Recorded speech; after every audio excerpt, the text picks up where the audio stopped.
Salut! Dans cette vidéo, on va continuer notre travail sur le framework Nest.js. Donc, dans notre dashboard, nous arrivons à la partie contrôleur. Et on va voir l'ensemble des tâches à faire au niveau de ce module.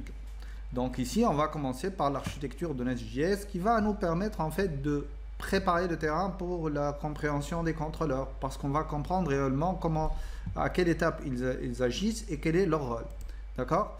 Donc je vais partager avec vous un petit schéma. Donc ici, c'est l'architecture globale d'une application Nest. L'architecture plutôt applicative.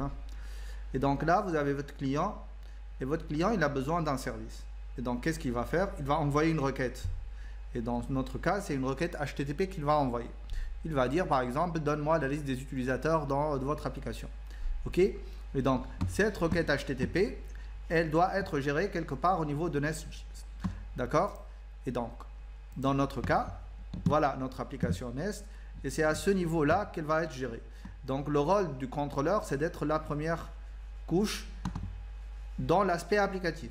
Et donc, elle va récupérer cette requête. Bon, il y a d'autres couches ici, mais dans notre bloc là, elles ne sont pas visibles. On les verra après. Mais pour le moment, dites-vous que chaque requête HTTP, elle va être gérée par un des contrôleurs. D'accord? Ce contrôleur-là, après, en récupérant la requête, il saura quoi faire afin d'y répondre. Donc, il va communiquer avec la couche service et la couche repository pour pouvoir en fait donner satisfaction à la requête de son client. Et donc, réellement, lorsque un client il communique avec notre application Nest, finalement, il communique avec un contrôleur. Et le rôle de ce contrôleur-là, ça va être en fait de réceptionner toutes les requêtes HTTP. Donc, chaque contrôleur, il aura à sa charge une requête HTTP et de préparer une réponse et de la retourner, tout simplement. Et donc ici, il nous dit que le mécanisme de routage contrôle quel contrôleur reçoit quelle requête.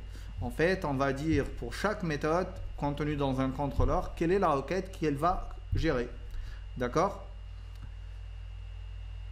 Et donc, il nous dit aussi qu'afin de créer un contrôleur, nous devons utiliser des classes et des décorateurs, comme on a fait pour les modules. Ça va être toujours la même chose. D'accord? Donc, on va prendre un exemple, tout simple. Donc ici, au niveau de notre application, si on regarde notre app module.ts, on va remarquer que on a un contrôleur qui est le app controller.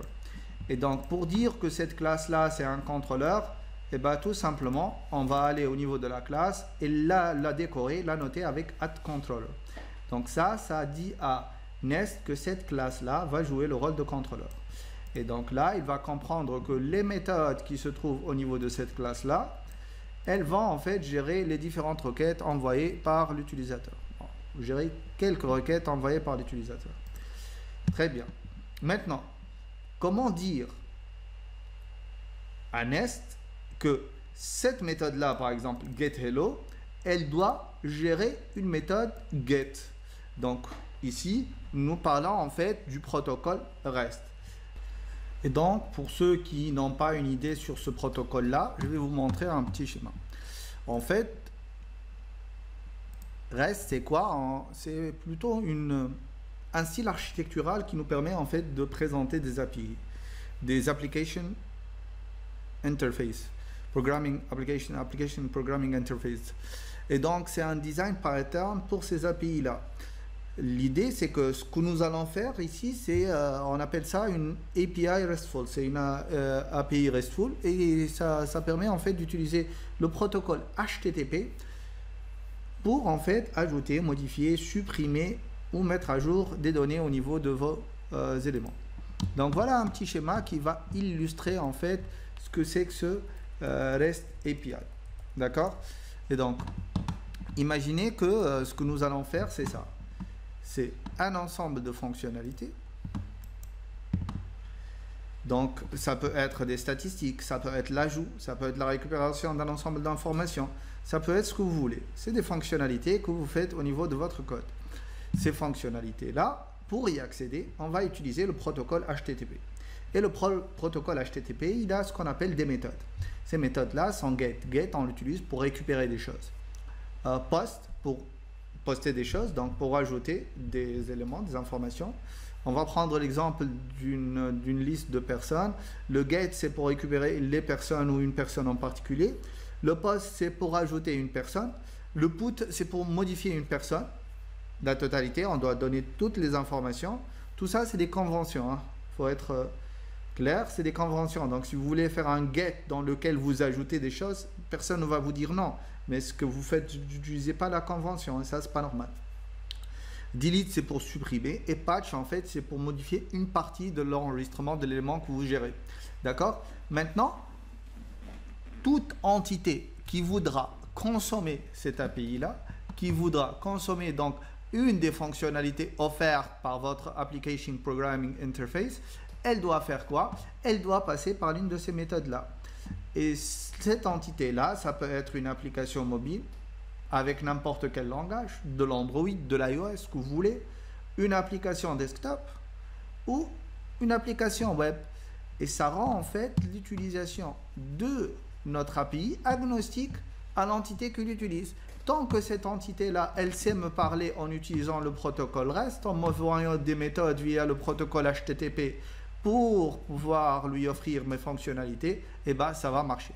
Donc nous, on devrait avoir le moyen de pouvoir dire la méthode say hello, c'est une méthode qui me retourne un petit message. Puisqu'elle me retourne quelque chose, on va utiliser du get. Et donc, l'idée c'est que Nest, il devrait me donner la main pour faire ça. Et donc là, on a la problématique suivante.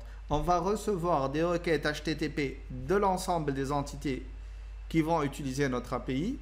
Et nous, on devrait comprendre à partir de cette requête-là, quelle est la méthode qui doit être exécutée. Donc, il faut logiquement associer à chacune de ces méthodes-là un identifiant que je vais connaître. Donc, le type de la méthode, que ce soit du get, du post, du put, du delete, ou ce que vous voulez. Et d'un autre côté, une chaîne qui va identifier. Ça s'appelle une URI. En fait, c'est cette combinaison-là qui va nous permettre en fait de savoir quoi utiliser. Donc, ces URI-là, vous les passez ici, au niveau de vos décorateurs. Donc, pour accéder à ce contrôleur-là, on ne doit rien passer. Donc, et l'URI, c'est quoi? En fait, c'est tout ce qui vient après le nom de domaine. Donc, si on regarde notre cas, nous, le nom de domaine, c'est localhost 2.3000. Donc, tout ce qui vient après, pour le moment, c'est rien. Donc, nous, on lui dit, si on n'a rien, on entre dans ce contrôleur-là. Et maintenant, on va envoyer une méthode get. Donc, lui, il va chercher une méthode get qui est, quand tu concatènes rien à rien, bah, tu récupères get hello. Et donc, si je vais lui dire ici, là, ça va être un hello. Donc, ici, pour accéder à cette méthode-là, il faudrait ajouter l'URI rien concaténé à l'URI hello. Donc, réellement, c'est juste hello. Et donc, si je viens ici et je lui dis maintenant, je veux ça, il va me dire quoi? Bah, c'est 404. Il n'y a rien. Qu'est-ce que tu racontes? Par contre, si je lui dis, donne-moi la ressource hello, et là, il va aller chercher le hello nest tech wall. Et donc, ça, c'est le système de routing qui nous permet en fait de router, d'associer la requête qu'envoie le client à notre API. Et donc ici, on lui a dit, si tu donnes rien plus hello, bah, exécute-moi ça. Ici, par exemple, si je lui dis, ça c'est mon first controller. Donc, c'est comme si je lui avais dit, pour accéder à ce contrôleur, tu dois déjà, dans ton URI, me donner le fragment first, auquel tu concatènes ce que je vais te donner après. Et donc, first / hello me permettra d'exécuter ce code-là. Donc, si je reviens ici, si j'actualise, ça ne va plus marcher parce que hello n'a aucun sens. Par contre, si je lui dis /first / hello, et bien là, il va m'afficher hello nest equal. Donc, pour récapituler, pour router une requête HTTP à mon API, à une méthode, à une action de mon contrôleur, il faudrait que je passe la première ligne qui est le premier fragment qui représente ce contrôleur-là, suivi du second, et en combinant ça avec la méthode get. Donc ça nous permet en fait d'accéder à cet élément-là. Donc si on revient à nos objectifs, qu'est-ce qu'on a fait pour le moment? On a défini l'architecture de Nest, on a notre premier contrôleur qui a été créé. C'est le contrôleur créé par défaut. Et on a notre système de routing qui est plus ou moins compris. Donc, on va laisser ça pour la prochaine vidéo. Voilà.